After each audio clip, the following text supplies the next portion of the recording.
Formulating Hypotheses by Jorge Rodriguez Marrero from the Inter-American University of Puerto Rico Ponce Campus Graduate Program in Education for the LIDE 8050 Research Methods course. Our objectives for today are to discuss definitions of hypotheses and their uses, discuss characteristics of hypotheses and variables, discuss the primary uses of hypotheses. What are hypotheses? Hypotheses enable researchers a way to narrow the focus of the study and provides a prediction of the outcome of the study. Cresswell and Gutterman 2019 also state that hypotheses make predictions or conjectures about the outcome of a relationship among attributes or characteristics. There's an alternate definition of hypotheses by Idoguru 2015, which he defines describing possible results of a study suppositionally or conjecturally. Now, hypotheses serve to narrow the purpose statement to specific predictions, and these are traditionally used in experiments. And they're not simply predictions or an educated guess, they are claims. And researchers base them on the results of past research and literature, and in which researchers have found that certain results that can be replicated at new sites and with new people. Now, the purpose of hypotheses are similar to research questions, in which they narrow the purpose of quantitative research, but hypotheses advance a prediction about what the researcher is going to expect. Now, the researchers make these predictions because of the results of past studies and in the literature, which suggest certain outcomes. And hypotheses are not simply used to describe a single variable, as in the case of research questions. And they're not as frequently used as research questions because they represent a formal statement of relationships and predictions of these relationships which might not be known. Now, the hypotheses narrow the focus of the study to at least one hypothesis that provides a prediction about the outcome of a study. Now, the characteristics of hypotheses are they can be found at the beginning of a study, usually at the end of an introduction or under a header titled hypotheses. And to write qualitative hypotheses, there needs to be an understanding of the importance and use of variables.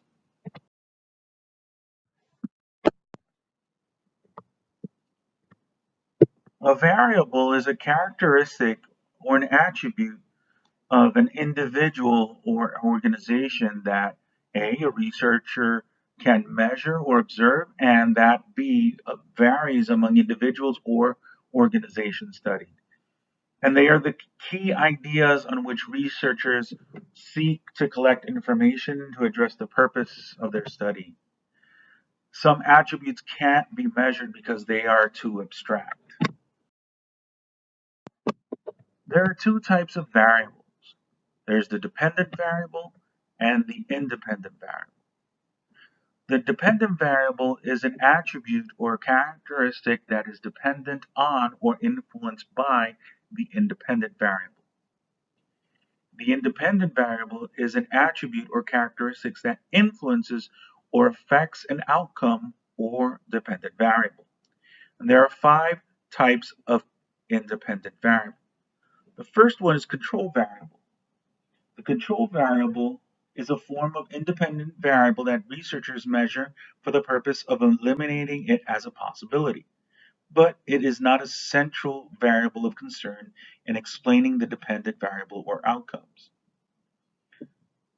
The second is treatment variable. The treatment variable is another form of independent variable that can be used in educational experiments.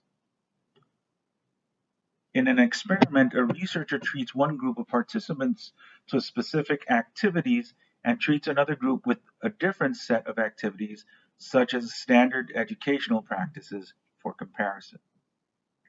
The third one is moderating variable. These are also used in educational experiments. These variables are more difficult to understand than standard dependent variables or control variables.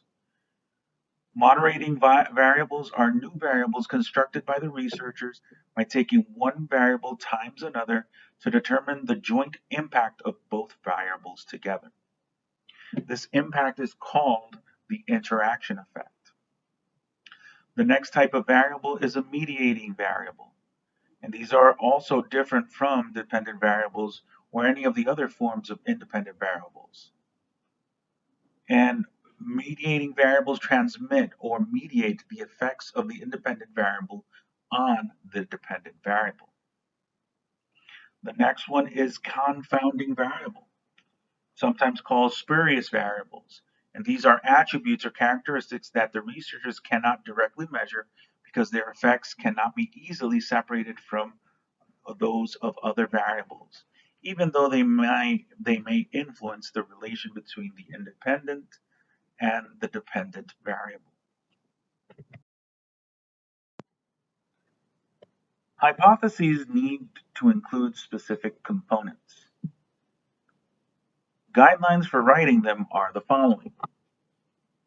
State the variable in this order.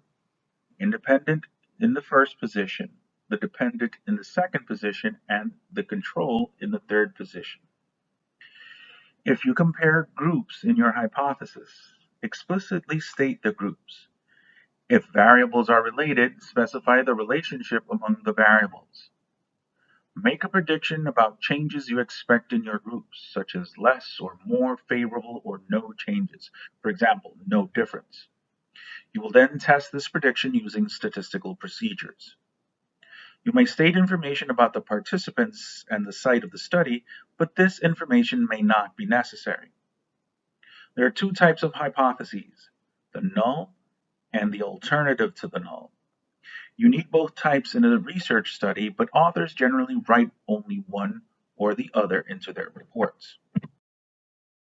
An example of a hypothesis is the following. Students in high school, in the school districts in which parents and teachers communicate through the internet, will have higher grades than students whose parents and teachers do not communicate through the internet.